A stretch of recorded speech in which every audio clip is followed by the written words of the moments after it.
अऊज़ु बिल्लाहि मिनश्शैतानिर्रजीम बिस्मिल्लाहिर्रहमानिर्रहीम अस्सलातु वस्सलामु अलैका या सय्यदी या रसूलल्लाह व अला आलिका व अस्हाबिका या हबीबल्लाह। मुहतरम नाज़रीन, अस्सलामु अलैकुम व रहमतुल्लाहि व बरकातुहू। नाज़रीन, आज की इस मुख्तसर सी वीडियो में हम हज़रत आदम अलैहिस्सलाम को अल्लाह ताला ने जो इल्म अता किया और जो अल्लाह ताला ने फिर आदम अलैहिस्सलाम को हुक्म दिया कि फरिश्तों को अशिया के नाम बताओ जो मैंने तुम्हें सिखाए हैं, पर इसके अलावा फरिश्तों ने जो अपनी आजिज़ी का इतराफ़ किया, इसके बारे में गुफ्तगू करेंगे। तख्लीक के बाद एक मौका पर अल्लाह ताला ने हज़रत आदम अलैहिस्सलाम के सामने तमाम अशिया पेश फरमाई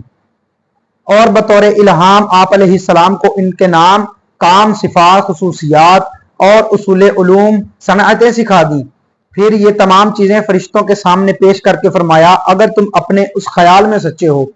यानी जो फरिश्तों ने कहा था अल्लाह ताला से कि क्या तुम उसे ज़मीन पर अपना खलीफा बनाओगे कि जो ज़मीन पर फसाद फैलाएगा, खून रेजी करेगा, तो उसके जवाब में फिर अल्लाह ताला ने ये फरमाया था कि अगर तुम अपने उस ख्याल में सच्चे हो कि तुमसे ज़्यादा इल्म वाली कोई मखलूक नहीं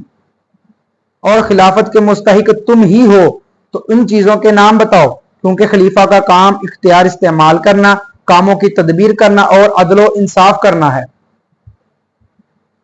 और ये इसके बगैर मुमकिन नहीं कि खलीफा को वो तमाम चीज़ें मालूम हों जिन पर उसे इख्तियार दिया गया है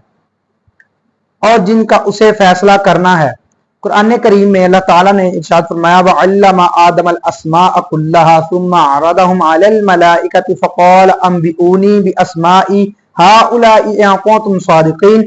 तर्जमा, और अल्लाह ताला ने आदम को तमाम अशिया के नाम सिखा दिए, फिर उन सब अशिया को फरिश्तों के सामने पेश करके फरमाया, अगर तुम सच्चे हो तो इनके नाम बताओ। फिर फरिश्ते अगरचे साहिब इल्म और इरफान थे, फरिश्ते अगरचे साहिब इल्म और इरफान थे, लेकिन चूंकि अल्लाह ताला ने उन्हें इल्म अस्मा अता नहीं फरमाए थे, इसलिए वो अशिया के नाम ना बता सके और बारगाह इलाही में अपने इज्ज का इतराफ करते हुए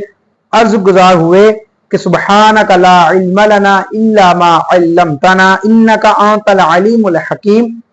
कि ऐ अल्लाह तू पाक है, हमें तो सिर्फ इतना इल्म है जितना तूने हमें सिखाया, बेशक तू ही इल्म वाला और हिकमत वाला है।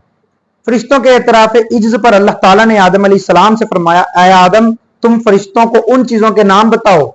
चुनाचे आप अलैहिस्सलाम ने हर चीज का नाम बताने के साथ साथ उसकी तख्लीक की हिकमत भी बयान फरमा दी, यानी ये भी बता दिया कि जो जो चीजें अल्लाह ताला ने पैदा फरमाई हैं उनके पैदा फरमाने की क्या हिकमत है, ये भी बयान फरमा दिया। उसके बाद अल्लाह ताला ने फरिश्तों से फरमाया, अलम अकुल लकुम इन्नी अअलमु गैबस समावाति वल अर्दि व अअलमु मा तुबदूना व मा कुंतुम तक्तुमून,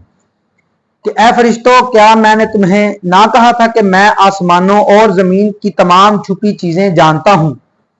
और मैं जानता हूं कि जो कुछ तुम जाहिर करते हो और जो कुछ तुम छुपाते हो। फरिश्तों ने जो बात जाहिर की वो ये थी कि इंसान फसाद अंगेजी और खूनरेजी करेगा, और जो बात छुपाई यानी जो बात दिल में रखी, जिस तरह अल्लाह ताला आयत मुबारका में ये बात बयान फरमाई है कि जो तुम छुपाते हो मैं उसे जानता हूं, तो उससे क्या मुराद थी? वो ये बात थी कि खिलाफत के मुस्तहिक वो खुद हैं, यानी फरिश्तों के ख्याल में खिलाफत के हकदार वो खुद थे, ना कि कोई इंसान, और अल्लाह ताला ने उनसे ज्यादा इल्म फजल वाली कोई मखलूक पैदा ना फरमाई और ना वो पैदा फरमाएगा। यानी ये ख्याल था फरिश्तों का जब उन्होंने अल्लाह ताला से कहा कि आप जमीन पर ऐसा एक खलीफा पैदा करेंगे, इंसान को पैदा करेंगे कि जो जमीन पर फसाद फैलाएगा, खून रेजी करेगा, तो फिर उसके जवाब में अल्लाह ताला ने हजरत आदम अलैहिस्सलाम को हुक्म दिया था कि वो तमाम अशिया का इल्म बताएं। हजरत आदम अलैहिस्सलाम ने अल्लाह के हुक्म पर तमाम अशिया के उलूम और उनको पैदा करने की हिकमतें भी बयान फरमा दी। उम्मीद करता हूँ इस वीडियो से जरूर कुछ ना कुछ आपको सीखने को मिला होगा। मिलेंगे फिर किसी और अच्छी और नई वीडियो के साथ, तब तक के लिए अस्सलाम वालेकुम व रहमतुल्लाहि व बरकातुहू।